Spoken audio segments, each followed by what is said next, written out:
এবার চলে আসছি অনেক মজাদার একটা জিনিস নিয়ে। বলো তো কার কার জিভে পানি এসে পড়ছে এগুলো দেখার পর?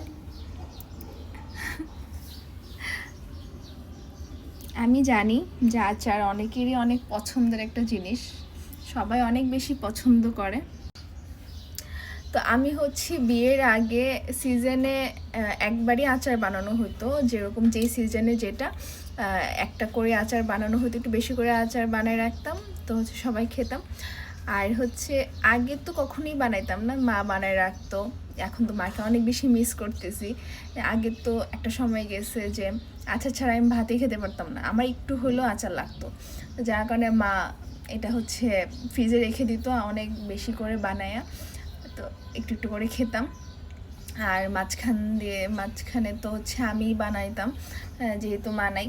তো আমি মানে একবারই মানে যেই সিজনে যেটা সেটা হচ্ছে একটু বেশি করে একবারই আচার বানানো হতো। তো একসাথে এতগুলো আচার কখনোই বানাই নাই। আর কারা কারা আমার আচার খাইছো তারা অবশ্যই কমেন্টস করে জানাবা যে কেমন লাগতো। আমি জানি অনেকেই মিস করবো আমার হাতের আচার, কারণ অনেকেই আছে যারা, ওদের সাথে আমার যে ফ্রেন্ড সার্কেল অনেকেই আছে যাদের সাথে আমার এখন আর কথাবার্তা হয় না, ওরা খুব পছন্দ করতো আমার হাতের আচার।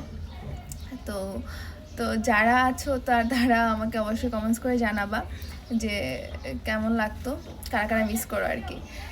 তো এই যে এখন হচ্ছে ফার্স্ট টাইম যে বিয়ের পর শ্বশুরবাড়িতে বানাইলাম এতগুলো আচার একসাথে, বেশ ভালো লাগতেছে। আর অনেকখানি আচার শেষ হয়ে গেছে অলরেডি, কারণ হচ্ছে তোমাদের দাদা এত পরিমাণে আচার লাভার, মানে এত পরিমাণে, একটা মেয়েও মনে হয় এত বেশি আচার খায় না। ও এত পছন্দ করে আচার খাইতে।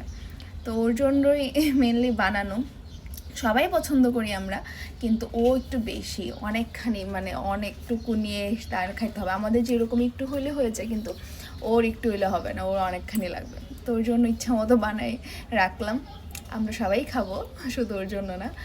তো আমার সব মানে যারা টেস্ট করছে, অনেকখানি আচারই টেস্ট করতে করতে শেষ। তো সবাই অনেক ভালো বলছে। আর তোমরা দেখে কেমন লাগতেছে একটু কমেন্টস করে জানাবা যে দেখে কতটা লোভনীয় লাগতেছে আর কাদের জিভে পানি এসে পড়ছে।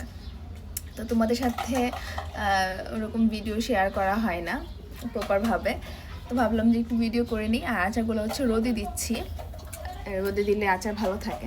তোমরা যারা আচার বানাও তারা অবশ্যই জানো, এই জন্য একটু রোদে দিচ্ছি। আর ভাবলাম তোমাদের সাথে একটু শেয়ার করে নিই।